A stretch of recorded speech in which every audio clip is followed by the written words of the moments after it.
గురుగారు నమస్తే అండి. నమస్కారం, చెప్పమ్మా. ఇప్పుడు యావత్ హిందువుల్ని కలిచివేస్తున్న ఒకే ఒక ఇది తిరుపతి లడ్డు కల్తీ అవ్వడం, అసలు దాని గురించి మీ అభిప్రాయం ఏంటండి? వాస్తవం.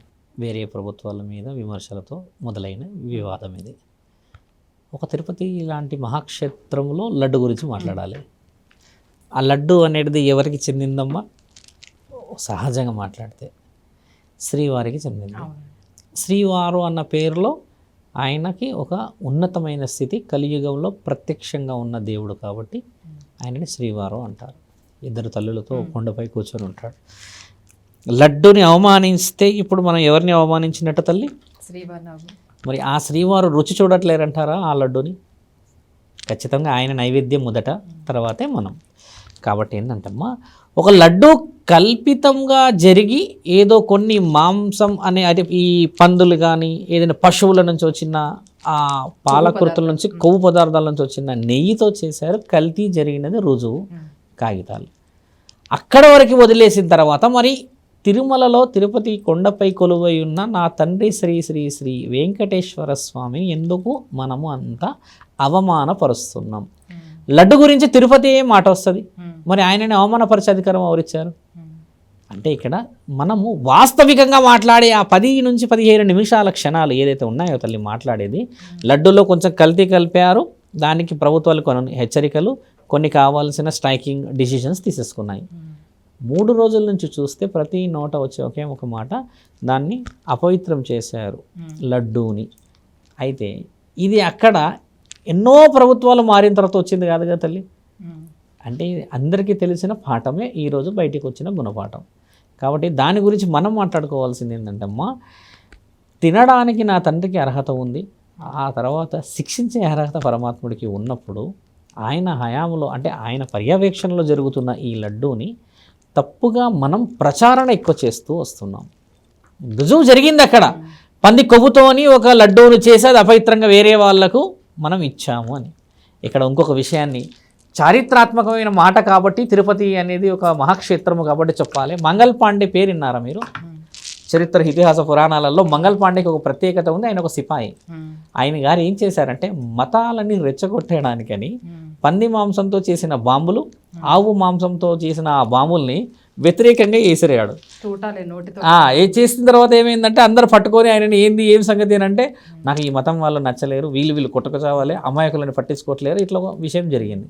ఇక్కడ ఒక మాంసం అనే ఆ పంది అనే ఆ విషయాన్ని, కొవ్వు అనే విషయాన్ని పక్కన పెట్టి చూస్తే సాక్షాత్తు భారతదేశ చరిత్రలో శ్రీ శ్రీ శ్రీ శ్రీ అనే ఒక వ్యక్తిని, అంటే ఆ శ్రీవారిని వేరే దేశాల వాళ్ళకి మనం తక్కువగా చేసి చూపిస్తున్నాము. అంత పవిత్రమైన క్షేత్రంలో ఒక లడ్డూకే స్థితిగతులు లేని ఆ భారతదేశం వాళ్ళని కాపాడుకోగలుగుతుందా? బంగ్లాదేశ్ లాంటి దాంట్లో జరుగుతున్న అవమానాలు నిజంగా జరగాలి కదా వీళ్ళకి అనే ఆ చిన్న చూపు ఎవరిస్తున్నారు? ఇప్పుడు అవుతున్న ఈ స్ప్రెడ్డింగ్లో వాస్తవం అనేది 30 క్షణాలే అయితే 3-4 గంటలు లడ్డు లడ్డు లడ్డు లడ్డు అని మాట్లాడిన వెనుకాల అసలైన లడ్డూని తినేవాడు శ్రీ వెంకటేశ్వర స్వామికి బాధ కలుగుతలేదంటారా? మరి నా తండ్రిని నా తల్లులని అవమానం పరిచే అంత హక్కు మనకు ఎవరిచ్చారు? మా తల్లి. లడ్డు గురించి పరీక్షలు చేసుకునే వాళ్ళు ప్రభుత్వాలు ఉన్నాయి, శిక్షలు ఇచ్చేవాళ్ళు, సిబిఐ ఎంక్వైరీ రిపోర్టు అన్నీ ఉన్నది. తిన్న ఆ లడ్డులని మనము తీసుకొచ్చి ఇవ్వగలుగుతాము అని అంటే మీరన్న ఆ నిజమైన నిజానికి అర్థం వస్తుంది. జరిగిపోయింది, ఒక నిర్ధారణ జరిగింది, దానికి అర్థం ఉంది. ఇక్కడ మనము మన యొక్క గుడులు గోపురాల గురించి వేరే దేశాలకి ఇప్పుడు జరుగుతున్న ఈ దాడులు, ఆడపిల్లలపై జరుగుతున్న అఘాయిత్యాలకు ఇది తోడైపోయింది. అంటే వేరే వాళ్ళకి అవకాశం మనం ఇచ్చినట్టే కదా. మరి ఇంత వైరల్గా, ఇంత హెచ్చరికలుగా ఎందుకు మనం మాట్లాడుకోవాల్సిన తరుణాన్ని తీసుకొని రావాల్సి వచ్చిందమ్మా? అంటే ఇక్కడ ఏమవుతుందంటే, ఒకటి రాజకీయాల ప్రబోద్బలానికి ఒక మాట అయితే, రెండోది ప్రచారానికి చేసే ఛానల్స్, మూడోది మనిషి నిజాన్ని తక్కువగా అబద్ధాన్ని ఎక్కువగా నమ్మే తరుణం ఇది. కలియుగం అంటే ఇదేగా నా తల్లి. మరి ఇక్కడ శ్రీ వెంకటేశ్వర స్వామిని ఇద్దరు తల్లులతో కొలువై ఉన్న ఆ 7 కొండల వాడిని అవమానపరుస్తున్నాం మనం. ఇక్కడ ఆ అవమానపరిచే హక్కు లేదు అంటున్నాను నేను. లడ్డుని అవమానపరిచావా? ఈ లడ్డు ఎవరికి సంబంధించింది? ఎవరి అధికారి? ఆ క్షేత్రంలో ఉన్న ఆ మహానీయుడికి తెలియని ఆ యొక్క అపవాద ఈరోజు మన దాకా చేరిందా? అంటే నా తండ్రి అక్కడ లేడనా మీరు చెబుతుంది? ఆయనకు తెలియకుండా అది జరుగుతున్నదనా మీరు మాకు చెబుతుంది? ఆయన హయాంలో జరుగుతుంది అని అంటే ఎవరి కర్మలని, ఎవరి పాపాలని అనుభవించడానికి ఒక మనిషి ప్రాణాన్ని తీసేశాడు అని చెప్పి నిన్న న్యూస్ వచ్చింది. మరి ఏంది? ఆయనకు తెలియని రీతి, ఆయనకు తెలియని బుద్ధి అమ్మ. ఆడపిల్లలకి రక్షణ లేని ఈ భారతదేశంలో న్యాయం కోసం ఇంకా 11 మందికి ఒక చెరసాలలో మనము పందులను మేపినట్టు మేపుతున్న ఆ శిక్షలను అనుభవించడానికి న్యాయ నిర్ణయం చేయలేని వాళ్ళం ఆ లడ్డూ గురించి న్యాయ నిర్ణయం చేయడానికి కూర్చున్నామా? వెంకటేశ్వర స్వామి కలియుగంలో ప్రత్యక్ష దైవం. అంటే ఒక్కొక్క యుగములో ఒక్కొక్క మహానీయుడు ఉన్నట్టుగా ఈ యుగములో ప్రత్యక్షమైన దేవుడు. ఆయన శిల్పంలో లేడు, ఆయన ప్రత్యక్షంగా ఉన్నాడు. కాబట్టి కలియుగ ప్రత్యక్ష దైవం అంటారు. అలాంటిది ఈరోజు నా తండ్రి కొండ కిందికి దిగి అవమానమైన మాటలు మాట్లాడుకుంటూ వస్తున్నామే. కల్తీ జరిగిన దానికి ముమ్మాటికి మేము అంగీకరిస్తున్నాం, న్యాయం జరుగుతుందని చెప్పేసినారు. కానీ ఆ లడ్డు ప్రస్తావన అఖండ భూమండలము దాటి వేరే దేశాలకి అవమానకరంగా మారింది. మరి కలియుగంలో ప్రత్యక్షంగా ఉన్న ఆ దేవుడికి అవమానం చేస్తే, రక్షకుడైన ఆ రక్షకుడినే మనం రక్షించలేని స్థితిలో మాటల ద్వారా మనం ఆయనని మాయ చేస్తే, మరి నిజంగా అవసరం ఉన్న చిన్న చిన్న జీవితాలకి మరి ఏ రక్షణ కావాలి? రక్షించేవాడికే రక్షణ లేదన్నట్టే మాట్లాడుతున్నాం. లడ్డు లడ్డు లడ్డు. ఎక్కడ లడ్డు? ఎవరి లడ్డు? ఎందుకమ్మా ఈ లడ్డు? లడ్డు అనేది పవిత్రమైనది. ఆ లడ్డు గురించి కొంగు చాచి ఎదురు చూస్తారు చాలామంది, మేము రాలేకపోయామని. అంతటా అపవిత్రమైనది. ఫ్రాక్షన్ ఆఫ్ అవర్స్లో డిసిషన్ తీసుకోవాల్సింది ఇంకా ఎందుకు తీసుకోలేరు? ఇక్కడ ఆలోచించాల్సింది ఏంటంటమ్మా, ప్రభుత్వాల ఆలోచనలు వేరే ఉండవచ్చు, ఇక్కడ స్ప్రెడ్డింగ్ అవుతున్న న్యూస్ వేరే ఉండవచ్చు. కాబట్టి ఏంటంటమ్మా, వాస్తవికంగా తెలుసుకోవాల్సింది ఏంటంటే, నా చరిత్ర, నా సంస్కృతి, నా భూమి, నా భారత మండలిని అవమానపరిచే అధికారం ఎవరు చేయకూడదు అంటున్నాను. మనం అందరం గొడవపడుతున్నాం ఈరోజు, లడ్డు కావాలి లడ్డు కావాలి అని అంటున్నాం.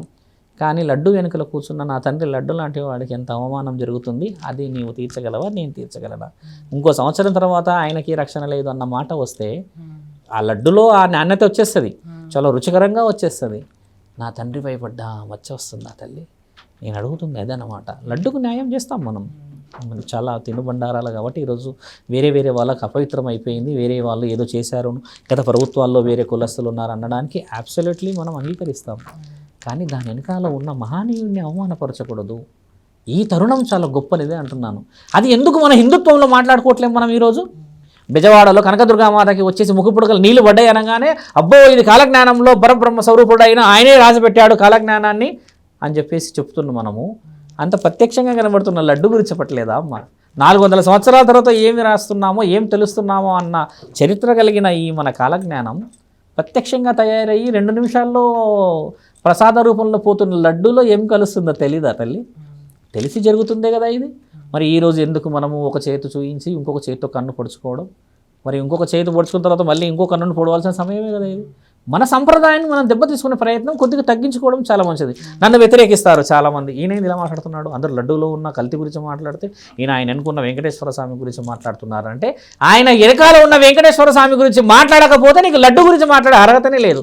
ఆయన ఉన్నాడు కాబట్టి ఆ లడ్డు ఉంది కదా అక్కడ, 7 కొండల మీద కూర్చున్నాడు కాబట్టి ఆ పవిత్రమైన ప్రసాదాన్ని స్వీకరిస్తున్నావు కదా. మరి నీవు ఎంతమంది వెళ్ళి అక్కడికి వెళ్ళేసి తలనీలాలు సమర్పించేసి ఎన్నో ఏండ్ల నుంచి ఎక్కడికో వెళ్తున్నాం, మా చరిత్ర అని చెప్తారు.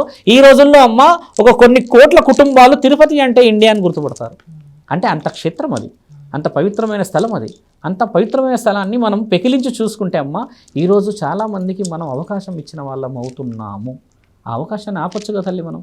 ఎందుకు మనం నన్ను పిలిచారు, శివరుద్ర సాధుగా లడ్డు గురించి చెప్పారు అనంటే అమ్మ, లడ్డు గురించి నేను గంట సేపు చెప్పేస్తాము. న్యాయం గురించి ఇంకా ఎంతమందిని మనం అన్యాయంలోకి నెట్టేస్తాం. వస్తాంగా తల్లి. ఇప్పుడు ఎవరికో ఏదో శిక్షలు పడ్డాయి అని అంటే ఆ శిక్షలు అనుభవించాలి, అక్కడికి ఆపేయచ్చు కదా. వేరేగా ఇక్కడ ఏమవుతుందంటే 30 నిమిషాల వ్యవధిని 3 రోజుల నుంచి డ్రాగ్ చేస్తూనే ఉన్నాం. అలా చేయడం చేత మన చరిత్రకు దెబ్బ పడుతుంది ఇక్కడ. ఈ దెబ్బ అమ్మ మళ్ళీ 100 సంవత్సరాల తర్వాత ఇతిహాస పురాణాలలో అప్పట్లో ఆ లడ్డూనే కల్తీ చేసినప్పుడు మీ వెంకటేశ్వర స్వామి ఏం చేశాడని నా జనరేషన్స్కి నేనే చెప్పాలో మీరే చెప్పాలో మళ్ళీ పుట్టి మనమే అడగాలో. అంటే చూసారా మన ఇతిహాసాన్ని మనం ఎంత కఠినంగా ఎంత కఠోరంగా రాసుకుంటున్నాం తల్లి. అక్కడ లడ్డు కాదు పవిత్రం అయిపోయింది, అపవిత్రమైంది మనస్సాక్షులు. ఆ మనసు నిజంగా వాళ్ళ తల్లిదండ్రులో వాళ్ళ గురువులో నిజమైన గుణపాఠాలు ఇస్తే తినుబండాలను అపవిత్రం చేయరుగా తల్లి. కోటి విద్యలు కూటి కోసమే, సాక్షాత్తు పరమేశ్వరుడికి ఆకలైనా కూడా తినేది భోజనమే కదా. అట్లాంటి ఒక పవిత్రమైన బ్రహ్మస్వరూపాన్ని అపవిత్రం చేశాము అనంటే మనకు చాలా చెడు అది. కానీ అలా చెడు చేయడానికి గల కారణాలు వాళ్ళ గుణపాఠాలు, వాళ్ళ లాభాలు, వాళ్ళు చేసుకున్న ప్రాఫిట్ అండ్ లాస్ విషయాలు. ఇది ప్రత్యేకంగా ఇన్వెస్టిగేషన్ డిపార్ట్మెంట్స్ ఉన్నాయి. నార్మల్ పర్సన్స్కి డిస్కస్ చేసే వే కాదు ఇది. ఎందుకంటే ఒక చిన్న గుడి అయితేనే ఎన్నో విలువలు ఉంటాయి తల్లి. మహాక్షేత్రం అది. ఇండియాలో ఒక గుడిలలో దిగ్గజమైన గుడి అది. అలాంటి గుడి గురించి మనం చాలా తక్కువగా వెళ్తున్నాము అన్న ఆ భావం ఛానల్ ద్వారా చెప్పినప్పుడు కూడా అవతల వ్యక్తి దాన్ని ఆ విధంగానే రియాక్ట్ కావాలి.